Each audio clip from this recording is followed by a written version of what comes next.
Bonsoir et bienvenue à votre émission Exhortation. Je suis le docteur François Tidjé, fondateur et leader des ministères Livingstones, Académie des vainqueurs, basée à Yaoundé au Cameroun.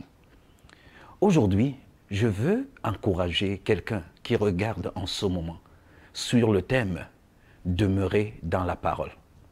Demeurer dans la parole de Dieu. La parole de Dieu est l'élément fondamental, la matière première à partir de laquelle Dieu a créé toutes choses. La Bible nous dit, dans Jean chapitre 1, à partir du verset 1, « Au commencement était la parole. La parole était avec Dieu, la parole était Dieu, elle était au commencement avec Dieu. Et tout ce qui a été fait par elle. Et rien de ce qui a été fait n'a été fait sans elle. » C'est très important de comprendre ici que le commencement, c'est la parole. S'il y a quelque chose qui doit commencer dans ta vie, s'il y a quelque chose qui doit commencer dans ta famille, s'il y a quelque chose qui doit commencer dans ton entreprise, s'il y a quelque chose qui doit commencer dans ta vie professionnelle, ta vie familiale, n'importe quel domaine de ta vie, cette chose doit commencer par la parole de Dieu.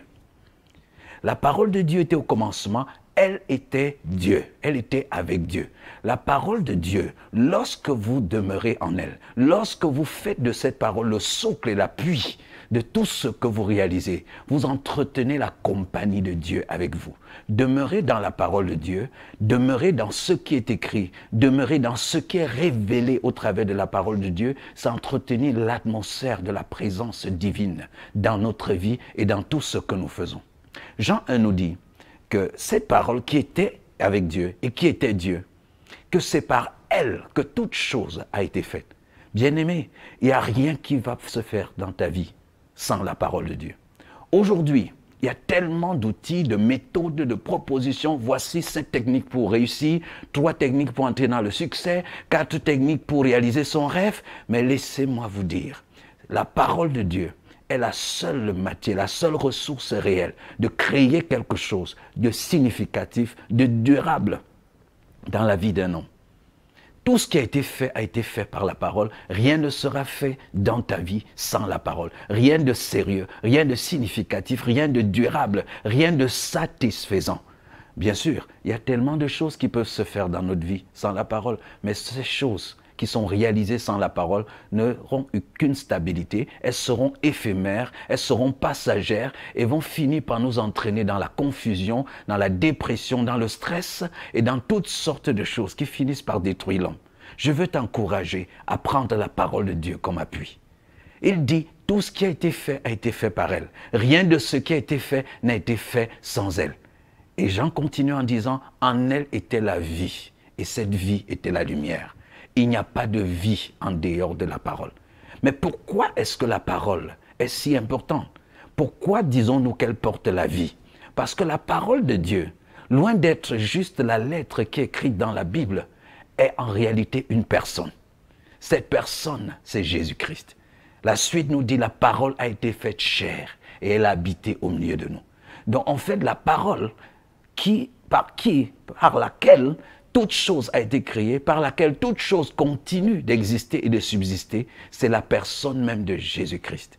Et si pendant que tu me regardes, si tu es chrétien, si tu crois en Jésus, si tu es né de nouveau, si tu as reçu Jésus-Christ comme ton Seigneur et ton Sauveur personnel, cela signifie que tu as reçu la parole vivante et permanente de Dieu qui est l'Évangile. Et la Bible nous dit, nous avons été régénérés par la parole vivante et permanente, la semence de la parole vivante et permanente de Dieu. Donc Jésus que nous recevons dans notre vie, c'est la parole vivante et permanente de Dieu manifestée. Or, par principe, toute chose tire sa vie de la source qu'il a engendrée.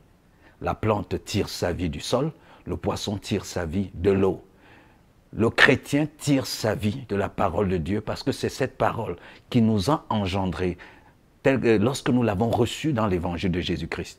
Un chrétien donc qui vit sans une connexion intime, profonde avec la parole de Dieu, est un chrétien qui est comme dans un processus de suicide inconscient. Ne pas vivre dans la parole de Dieu, c'est s'engager à mourir. puisque en elle est la vie. Et cette vie est celle que nous avons reçue, qui est celle de Jésus-Christ. Nous entretenons la vie de Christ en nous. Nous entretenons la réalité du Christ en nous. Nous entretenons la personne de Christ en nous par l'étude, la méditation de la parole de Dieu. Sous l'inspiration du Saint-Esprit, ce qui est écrit est dévoilé. La lumière brille dessus, nous pouvons saisir les profondeurs, les contours, les perfections invisibles de la divinité au travers de la parole.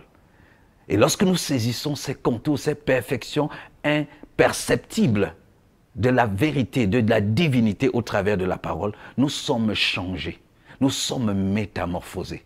Demeurer dans la parole, c'est la méditer. Demeurer dans la parole, c'est l'étudier. Demeurer dans la parole, c'est la contempler continuellement. Et la Bible nous fait comprendre que lorsque nous contemplons, nous sommes changés en ce que nous contemplons. Lorsque nous regardons ardemment, parce que c'est la contemplation, regarder ardemment avec le désir de devenir ce qu'on contemple. Alors lorsque nous le faisons, nous sommes changés en ce que nous contemplons. La parole de Dieu est Christ. Notre désir, c'est de refléter et de manifester Christ chaque jour. Notre désir, c'est de pouvoir manifester l'amour, manifester la force, manifester la gloire, manifester la sagesse, manifester la justice, manifester la sainteté de Jésus-Christ dans notre vie de tous les jours. Nous croyons qu'en manifestant Christ, nous rendons notre vie meilleure, nous rendons la vie des autres meilleure et surtout, nous accomplissons les desseins de Dieu sur la terre. Alors si nous devons refléter Christ de mieux en mieux, nous devons être métamorphosés dans notre âme, en ce Christ, métamorphosés dans nos émotions, aux émotions de Christ, métamorphosés dans nos pensées, aux pensées de Christ. Comment réaliser cela? En demeurant dans la parole, en méditant la parole de Dieu, en étudiant la parole de Dieu, en faisant de la parole de Dieu le cœur de notre vie. Méditer la parole de Dieu. C'est plus que juste prendre un verset et se poser certaines questions fondamentales qui sont pourtant importantes, qui parlent dans ce passage, à qui s'adresse-t-il, de quoi parle-t-il, en quoi est-ce que cela me concerne, mais c'est surtout aller dans cette parole, découvrir la personne qui est à l'intérieur. Jésus-Christ. Jésus-Christ est le cœur, le sens. Jésus-Christ est la valeur, le poids. Jésus-Christ est la puissance, la capacité qui réside dans la parole de Dieu. Étant né en Christ, étant engendré par Jésus-Christ, la parole vivante et permanente de Dieu, bien-aimé, tu dois demeurer dans la parole. Il y a tellement de paroles qui nous entourent. Il y a tellement de choses que les médias nous donnent comme paroles. Le monde autour de nous nous suggère des paroles. Les hommes que nous fréquentons tous les jours nous proposent d'autres manières de penser, d'autres manières de concevoir, d'autres manières de vivre. Mais toutes ces façons qui ne sont pas fondées sur la parole de Dieu engendrent la mort. Et lorsque vous avez passé une journée au milieu de ces différentes paroles, lorsque vous revenez chez vous, lorsque vous revenez en vous, lorsque vous choisissez de prendre votre pause, prenez un temps dans la parole.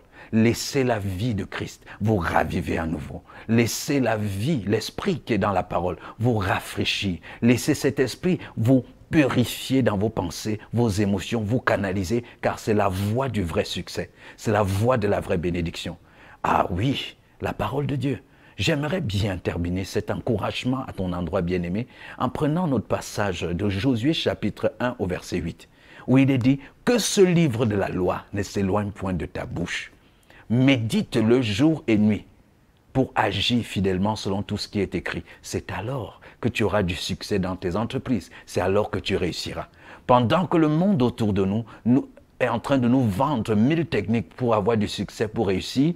Et ces gens à qui ces techniques sont vendues, on se les trouve finalement en train de mourir d'AVC, de mourir de stress, d'anxiété. Le Seigneur nous donne la voie par excellence pour le succès, la voie par excellence pour la vraie réussite, la voie par excellence pour la manifestation de tous les projets de bonheur qu'il a pour nous. Et cette voie, c'est la méditation de la parole. Le mot méditer, la parole là-bas, c'est un mot en hébreu qui veut dire répéter continuellement. Ce n'est pas juste la méditation dans la contemplation qui est déjà la première dimension de la méditation, mais c'est la deuxième dimension de la méditation qui consiste à exprimer par sa bouche ce qu'on est en train de saisir à l'intérieur. Donc quand j'ai contemplé la parole de Dieu et j'ai saisi la vérité qui est à l'intérieur et la vie qui est à l'intérieur m'a été dévoilée par l'Esprit de Dieu, la prochaine chose à faire, c'est que cela ne s'éloigne point de ma bouche, que je sois en train de méditer, que je sois en train de déclarer, que je sois en train de proclamer cette parole que j'ai découverte, la vérité, le réma, la révélation qui se trouve dans la parole. C'est très important, c'est pourquoi Josué 1,8 met ce lien direct entre la méditation et la parole, que ça ne s'éloigne point de ta bouche. Il dit que c'est en déclarant cela jour après jour, non pas la lettre, mais l'esprit, que tu vas avoir du succès dans tes entreprises, que tu réussiras. Je t'encourage, bien-aimé, dès ce moment, à prendre un nouvel engagement, une détermination à demeurer dans la parole, à creuser dans la parole de Dieu, demander l'assistance du Saint-Esprit, puiser continuellement dedans et laisser cette parole te recréer chaque jour, te rafraîchir chaque jour. Père, je te confie cette personne qui me suit en ce moment, que ta flamme l'embrase à nouveau, qu'un nouvel appétit, une nouvelle passion, une nouvelle flamme pour ta parole saisisse cette personne. Que la Bible commence à avoir un sens nouveau, une profondeur nouvelle, une attirance nouvelle dans la vie de mon frère, dans la vie de ma sœur, au nom puissant de Jésus-Christ. Merci de laisser Jésus faire tout ce qu'il veut faire au travers de toi, en demeurant dans la parole de Dieu. Que Dieu vous bénisse, que Dieu bénisse chacun. Demeurez connectés à votre émission Exhortation et nous nous retrouvons très bientôt.